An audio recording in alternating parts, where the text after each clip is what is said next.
Hello everyone, आज हम पढ़ने वाले हैं अबाउट सेक्शन नंबर 80IA। तो सिंपली ये क्या बोलते हैं, अगर कोई भी इंडियन कंपनी, कोऑपरेटिव सोसाइटी या फिर पार्टनरशिप फर्म एंगेज है इन द एलिजिबल बिजनेस तो उन्हें इस सेक्शन का डिडक्शन मिलेगा। अब एलिजिबल बिजनेस कौन से हैं? ये चार: infrastructure facilities, industrial parks and SEZ, power generation, reconstruction और revival of power generating plant. अब हम देखते हैं पहला पहला क्या है इसके अंदर, इंफ्रास्ट्रक्चर फैसिलिटी। तो ये सिंपली क्या बोलता है, इंफ्रास्ट्रक्चर जो फैसिलिटी वो क्या बोलता है, अगर आप डेवलपमेंट करते हो, ऑपरेशन एंड मेंटेनेंस करते हो, या डेवलपमेंट, ऑपरेशन एंड मेंटेनेंस ये तीनों करते हो किसका, इंफ्रास्ट्रक्चर फैसिलिटी का, तो आपको डिडक्शन मिल जाएगा अंडर सेक्शन नंबर 80IA।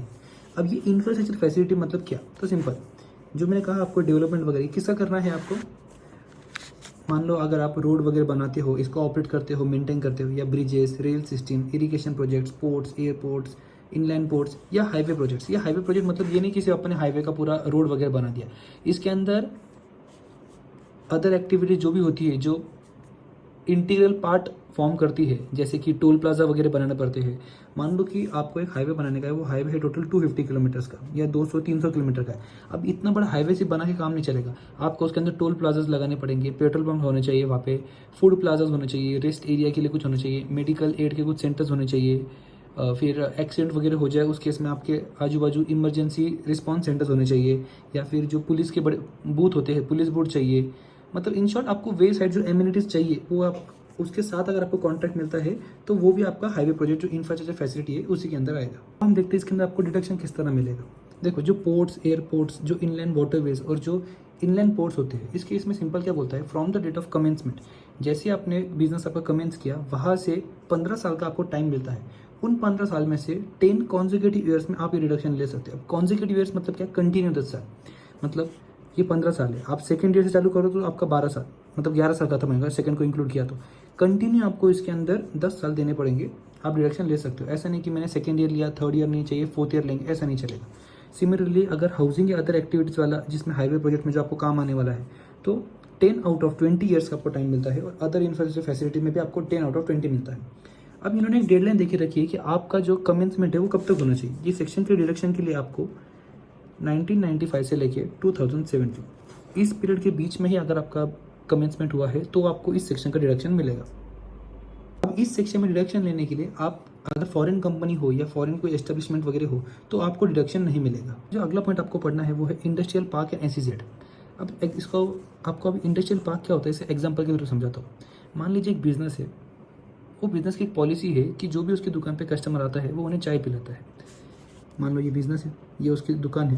अभी अगर दुकान के बाजू में ही ये चाय वाला है तो ये बिज़नेस वाले के लिए आसान हो जाएगा कि लगेज जैसे कोई कस्टमर लेगा ये चाय मंगाएगा और चाय दे देगा। सिमिलरली काम करता है हमारा इंडस्ट्रियल पार्क। मान लो ये एक एक बंदा है, उसने फैक्ट्री या इंडस्ट्री वो इस एरिया में खोलता है, ये उसकी फैक्ट्री वगैरह है।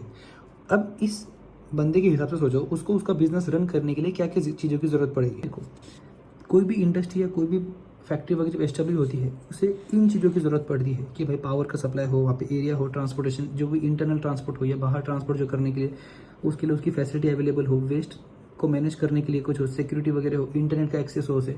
तो ये सब सर्विस उसे कहाँ मिलती है, इंडस्ट्रियल पार्क्स में। इंडस्ट्रियल पार्क मतलब क्या, एक ऐसा उन्होंने पूरा एक एरिया सेटअप करके दिया है जहाँ पे आपको ये सब फैसिलिटीज इंक्लूडेड होती है।